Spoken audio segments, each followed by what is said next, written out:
நம்ம வீட்டில் பார்த்திங்கன்னா இன்றைக்கி வந்துட்டு சமயபுரம் மாரியம்மன் கோவிலுக்கு வந்துட்டு எங்கள் ஆயா வந்துட்டு ஒரு சாவல் விட்டுருந்தாங்க. அதை வந்துட்டு இன்றைக்கி பொங்கல் வச்சு அறுத்துடலாம் அப்படின்னு சொல்லிட்டு தான் காலையிலே பார்த்திங்கன்னா எல்லாமே ரெடி பண்ணியாச்சு.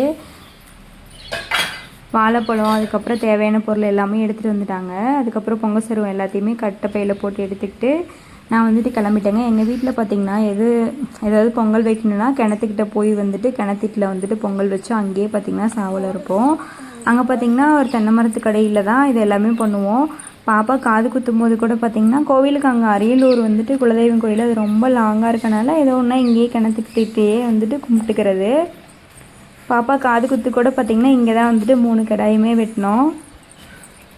இங்கே எங்கள் வீட்டு பக்கத்துலேயே ஒரு கோவில் இருக்குது, கொஞ்சம் தூரம் தான். ஆனால் பார்த்திங்கன்னா குலதெய்வம் கோயிலே இருக்குது. ஆனால் பார்த்திங்கன்னா நாங்கள் அங்கே போகிறதில்ல. அதனால் பார்த்திங்கன்னா இங்கேயே கும்பிட்டுக்கிறதுங்க. வேறு எந்த சாமிக்கு வச்சாலுமே இங்கே கிணத்திட்டு வந்து பொங்கல் வச்சு இங்கேயே கும்பிட்டுக்கிறது. தேவையான பொருள் எல்லாத்தையும் எடுத்துகிட்டு வந்து வச்சதுக்கப்புறமா பொங்கல் வைக்கிறதுக்கு தேவையான தண்ணியும் போய் எடுத்துகிட்டு வந்து வச்சுட்டு கொஞ்சம் விரவுலாம் எடுத்துக்கலான்னு சொல்லிட்டு வந்துட்டேங்க. விரவுக்கு அங்கே கொஞ்சம் தென்னை மரத்தில் பனை மரத்துலன்னு சொல்லிட்டு நிறையா விரவுலாம் கிடக்குது. சும்மா கொஞ்சம் தானே, ஒரு 1/2 கிலோ அரிசி தான் இருக்கும். அது வேகிறதுக்கு எவ்வளோங்க தேவைப்பட போகுது. கொஞ்சம் மரத்துக்கடியில் இருக்கிறது எல்லாத்தையுமே பார்த்திங்கன்னா நான் வந்துட்டு எடுத்துக்கிட்டேன். இந்த குளத்துக்கெல்லாம் பார்த்திங்கன்னா கொஞ்சம் நல்லா ஈஸியாக எரியும் இந்த தென்னை மரத்து விரவு, பனை மரத்து விரவு எல்லாமே.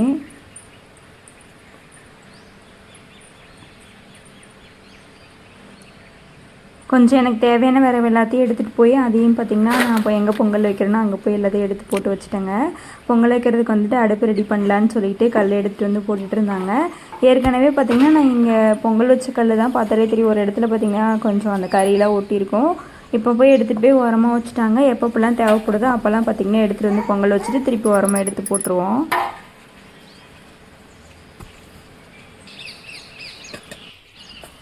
குட்டி பொங்கல் சருவன்றதுனால பொங்கல் சருவத்துக்கு ஏற்ற மாதிரி காலைல எல்லாமே பார்த்திங்கன்னா அட்ஜஸ்ட் பண்ணி எல்லாமே ரெடி பண்ணி கொடுத்துட்டு போனார்னா நான் பார்த்திங்கன்னா சீக்கிரமாகவே பொங்கல் வச்சுருவேன்.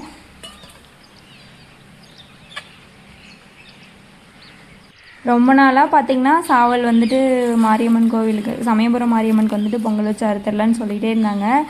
ஏன்னா இன்றைக்கி நாளைக்குன்னு சொல்லிட்டு தள்ளி போயிட்டே இருந்துச்சுங்க. சரி ஃபைனலாக பார்த்திங்கன்னா இப்போ பண்ணிடலாம் அப்படின்னு சொல்லிட்டு திடீர்னு காலையில் எந்திரிக்கும் போது தான் சொன்னாங்க கோழி வந்துட்டு பிடிச்சி கமுத்த வச்சுருக்கேன் அப்படின்னு சொல்லிட்டு. காலையில் 5 மணிக்காட்ட எந்திரிச்சோமா அப்போயே பார்த்திங்கன்னா சின்ன வெங்காயம் பூண்டு எல்லாத்தையும் உரித்து வச்சுட்டு பார்த்திங்கன்னா சீக்கிரமாகவே ரெடி ஆகிட்டு வந்தாச்சு.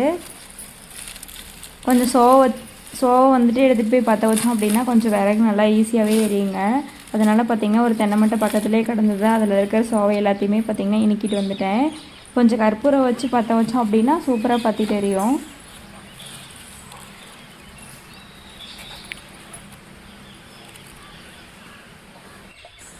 பொங்கல் வச்சதுக்கப்புறம் பார்த்திங்கன்னா நிறைய வேலை இருக்குதுங்க. பக்கத்துலேயே பூக்காட்டில் தான் பொங்கலே வச்சுட்ருக்குறோம். பூ பறிக்கிற வேலை இருக்குது. அதுக்கப்புறம் கொண்டு போய் ஆடெல்லாம் மேய்ச்சலுக்கு கட்டணும். மாடெல்லாம் பார்த்திங்கன்னா அந்த காட்டுக்கு பிடிச்சிட்டு போயிருக்கிறாங்க. அது கொண்டு போய் பார்த்திங்கன்னா தட்டில் கட்டிட்டு வரணும். திருப்பி போய் அதை பிடிச்சி கட்டணும். நிறைய வேலை இருக்குது. இந்த வேலைக்கு நடுவுலையே பொங்கல் வச்சுட்டு இன்றைக்கி வந்துட்டு கோழி குழம்பு வந்து வைக்க போகிறோம். எங்களுக்கு தெரியாது அதுக்கப்புறம் தான் தெரிஞ்சது. கரெக்டாக 9 மணிக்கு கரண்டு போயிடுச்சுங்க. இன்றைக்கி வந்துட்டு மாத கரண்ட் அட்டிக்குது. நாங்கள் பார்த்திங்கன்னா வியாழக்கிழமை தான் பொங்கல் வச்சோம். அது வந்து அந்த வீடியோ பார்த்திங்கன்னா இன்றைக்கி தான் போஸ்ட் பண்ணுறேன்.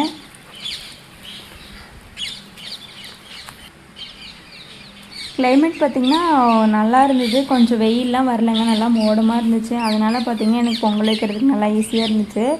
நான் பொங்கல் வைக்கிறப்ப பார்த்திங்கன்னா ஒரு 9 மணிக்கு மேலே ஆகிப்போச்சு. அப்போயுமே பார்த்திங்கன்னா மோடமாக இருந்ததுனால கொஞ்சம் நல்லா இருந்தது. ரொம்ப வெயிலாக இருந்திருந்தால் அந்த பொகைக்கு அதுக்கும் கொஞ்சம் ஒரு மாதிரியாக இருந்திருக்கும். பழம்லாம் எடுத்துகிட்டு வந்தாச்சு. சரி தேங்காய் வந்துட்டு எடுத்துகிட்டு வரலான்னு சொல்லிட்டு தென்னை மரத்து கடையில் தொலைவி 2 தேங்காய் எடுத்துகிட்டு வந்தேன். அதுக்கெலாம் பார்த்திங்கன்னா ஒலை காஞ்சிருச்சுங்க. சரி அரிசி கழுவி போட்டுடலான்னு சொல்லிட்டு அரிசி கழுவிட்டு இருந்தேன். அந்த அரிசி கழுவி போட்டு திருப்பி வேக வரைக்கிற டைமில் பூ பறிக்கலாம் அப்படின்னு சொல்லிட்டு பிளான் பண்ணிகிட்டு இருந்தேன். அரிசி கழுவுன தண்ணி பார்த்திங்கன்னா அப்படியே மல்லிகைப்பூ செடிக்கே ஊற்றியாச்சு.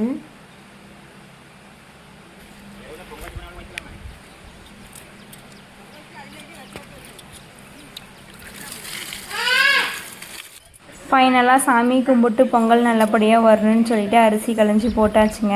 பொங்கல் நல்லா பார்த்திங்கன்னா இப்போ வந்துட்டு பொங்குறதுக்கு நல்லா அடுப்பெரிஞ்சால் போதும். பொங்கினதுக்கப்புறம் பார்த்திங்கன்னா அந்த நெருப்புலேயே பார்த்திங்கன்னா சீக்கிரமாகவே பொங்கல் ரெடி ஆகிடும். ஏன்னா பச்சரிசின்றதுனால நம்ம பார்த்திங்கன்னா வெண்பொங்கல் தான் வைக்க போகிறோம்.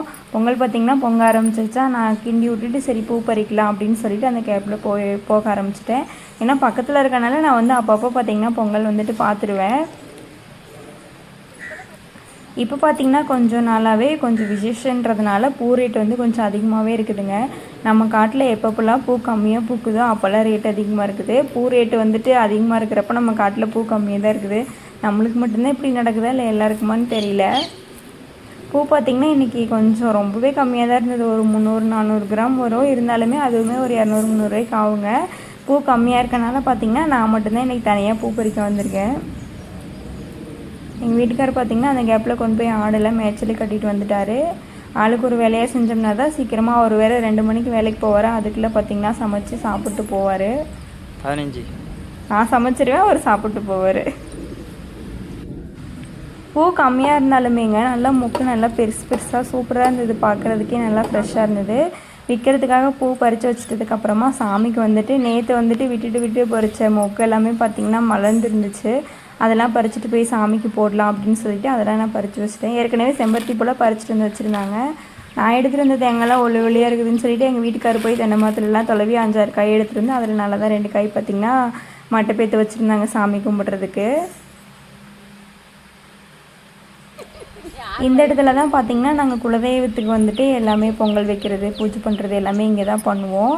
அந்த சாமிக்கு கொண்டு வந்து பார்த்திங்கன்னா செம்பருத்திலாம் வச்சுட்டு இது வந்துட்டு மாரியம்மன் சாமிக்குன்றதுனால இது இங்கே காட்டிலே வச்சு கும்பிட்டுக்கலாம் அப்படின்னு சொல்லிட்டு பார்த்திங்கன்னா ஆயா சொன்னாங்க. எல்லாத்தையும் ரெடி பண்ணிவிட்டு ஊதுபத்திலாம் பற்ற வச்சுட்டு பார்த்திங்கன்னா தேங்காயெலாம் உடச்சி எல்லாம் பூஜைக்கு ஆரம்பிச்சிட்டாங்க. இதுக்கப்புறம் பார்த்திங்கன்னா சேவல் அறுத்ததுக்கப்புறம் தான் சாமி கும்பிடணுன்னு சொன்னாங்க. அதனால் பார்த்திங்கன்னா சேவலுக்கு வந்துட்டு தீர்த்தம் போட்டு எல்லாம் ஆரம்பிச்சிட்டாங்க. இதுதான் ஒரு கஷ்டமான பகுதி, வளர்த்திட்டு எப்படிரா இருக்கிறதுன்னு சொல்லிட்டு. ஆனால் சாமி கூட்டாச்சு, என்ன பண்ணுறது. அதுக்கப்புறம் பார்த்திங்கன்னா சாவல்லாம் அறுத்துட்டு அதுக்கப்புறம் சாமியெல்லாம் கும்பிட்டு வீட்டுக்கு வந்துட்டேங்க. கோழி வந்துட்டு நெருப்புலலாம் காட்டி நல்லா பொசுக்க ஆரம்பிச்சிட்டாங்க. அந்த கேப்பில் பார்த்திங்கன்னா நாங்கள் சமையலுக்கெல்லாம் ரெடி பண்ணிகிட்டு இருந்தோம். என்னென்னு பார்த்திங்கன்னா கொத்தமல்லி, அதுக்கப்புறம் சீரகம், சோம்பு, மிளகு, கொஞ்சம் பட்டை, அன்னாச்சிப்பூ, கசகசா இது எல்லாத்தையுமே போட்டு பார்த்திங்கன்னா நல்லா வறுக்க ஆரம்பிச்சிட்டு வறுக்கும் போதே பார்த்திங்கன்னா நல்ல ஒரு ஸ்மெல் வந்தது. எங்கள் ஆயா பார்த்திங்கன்னா அப்போல்லாம் வந்துட்டு கறி குழம்பு வைக்கும்போது கொஞ்சம் கம்பு போட்டு வந்துட்டு நாங்கள் வறுத்து ஆட்டுவோம் அப்படின்னு சொல்லிட்டு சொன்னாங்க. சரின்னு சொல்லிவிட்டு அதையும் கொண்டு வர சொல்லி எல்லாமே நான் வறுத்து கொடுத்துட்டேங்க. அது பார்த்திங்கன்னா உரல்ல ஆட்டுறதுனால கரண்ட் இல்லை, இல்லைன்னா மிக்சியில் தான் அரைச்சிருப்போம். கரண்ட் இல்லாதனால பார்த்திங்கன்னா இன்றைக்கி உரல்லையே வந்துட்டு அரைச்சி குழம்பு வைக்க போகிறோம். ஃபஸ்ட்டு பார்த்திங்கன்னா உலக்கையை வச்சு இடிச்சிட்டு அதுக்கப்புறம் தான் ஆட்டணும்னு சொன்னாங்க. நல்லா இந்த மாதிரி பொடி பண்ணதுக்கப்புறம் பண்ணோம்னா தான் நல்லா ஈஸியாக மஞ்சு வரும்னாங்க. எங்கள் ஆயா பார்த்திங்கன்னா இடிச்சிட்டு இருந்தாங்க. இடிக்கும் போதே பார்த்திங்கன்னா செம்ம ஒரு ஸ்மெல்லு. அந்த கேப்பில் பார்த்திங்கன்னா நான் வெங்காயம், பூண்டு எல்லாத்தையுமே வந்துட்டு வணக்கி ரெடி பண்ணி வச்சுட்டேன். அதை எடுத்துகிட்டு போய் கொடுத்தேன். அதை போட்டு ஆட்டினாங்க. இது கூட பார்த்திங்கன்னா தேங்காய், அதுக்கப்புறம் பொட்டுக்கடலை இதெல்லாம் தான் சேர்த்து அரைச்சோம். சூப்பராக வாசனை வந்ததுங்க அரைக்கும் போதே. இந்த மாதிரி வந்துட்டு உங்களுக்கு டைம் இருக்கிறப்போ உரலில் வந்துட்டு ஆட்டி ட்ரை பண்ணி பாருங்கள். செம்ம டேஸ்ட்டாக வந்துச்சு குழம்பு. அங்கே பார்த்திங்கன்னா சாம்பார் ஆட்டிகிட்டு இருந்தாங்க. எங்கள் வீட்டுக்காரர் பார்த்திங்கன்னா கோழிலாம் மஞ்சள்லாம் பூசி எல்லாம் ரெடி பண்ணிட்டு இருந்தார். காலையிலேருந்து பார்த்திங்கன்னா 5 மணிலேருந்து இதுக்கு வேலை செஞ்சுட்ருக்குறேங்க. இந்த பொங்கல் வச்சு இன்னைக்கு கோழி குழம்பு வைக்கிறதுக்கு இன்னும் வேலை முடிஞ்சு பாடு இல்லை. கோழி க்ளீன் பண்ணுறப்ப பார்த்திங்கன்னா 1 மணி ஆகி போச்சு. அவசரமாக பார்த்திங்கன்னா க்ளீன் பண்ணிகிட்டு இருந்தாங்க. எங்கள் ஆயா பார்த்திங்கன்னா சாம்பாரெல்லாம் ஆட்டி எல்லாமே எடுத்து கொடுத்துட்டாங்க. அடுத்தது பார்த்திங்கன்னா குழம்பு வைக்க வேண்டியதான். ஃபைனலாக கறியெல்லாம் வெட்டும் போது பார்த்திங்கன்னா 1:30 மணி ஆகிடுச்சு. எங்கள் வீட்டுக்காரர் பார்த்திங்கன்னா அவசரமாக அரைஞ்சி கொடுத்துட்டு வேலைக்கு போய்ட்டு நைட் வந்து சாப்பிட்டுக்கிறேன் அப்படின்னு சொல்லிட்டு அரைஞ்சிட்டு இருந்தாங்க. ஃபஸ்ட்டு பார்த்திங்கன்னா கொடுவல்ல கட்டையில் வச்சு வெட்டிட்டு அதுக்கப்புறம் பார்த்திங்கன்னா அருவமனையை வச்சு எல்லா கறியுமே அரைஞ்சாச்சுங்க. அதுக்கப்புறம் பார்த்திங்கன்னா இது கொஞ்சம் முத்தின கோழி வேகிறதுக்கு லேட் ஆகும்னு சொல்லிட்டு குக்கரில் வந்துட்டு சும்மா எண்ணெய் கடுகு போட்டு கறி போட்டு உப்பு மஞ்சள் மட்டும் சேர்த்து தண்ணி ஒரு 2 சொம்பு வச்சு 2-3 நிமிஷம் விட்டுட்டு பார்த்திங்கன்னா அதுக்கப்புறம் பார்த்திங்கன்னா வெளியில் கொண்டு வந்து வச்சு வேக வச்சுக்கலான்னு சொல்லிட்டு எண்ணெய் கருவேப்பிலை வெங்காயம்லாம் போட்டு அந்த கறியும் கொண்டு வந்து ஊற்றி வேக வைக்க ஆரம்பித்தாச்சு. ஃபஸ்ட்டு அந்த தண்ணி கொஞ்சம் நல்லா எங்கேயும் கொதிக்கட்டும். அந்த தண்ணியிலே உப்பு மஞ்சள்லேயே அந்த கறி கொஞ்சம் நேரம் வெந்ததுன்னா நல்லாயிருக்கும். நான் பார்த்திங்கன்னா கொஞ்சம் சிக்கன் மசாலா அதுக்கப்புறம் கறி மசாலா சேர்த்தேன். அதுக்கப்புறம் நம்ம அரைச்சி வச்சுருந்தோம் இல்லையா அந்த சாந்து கொண்டு வந்து சேர்த்துக்கிட்டாச்சு.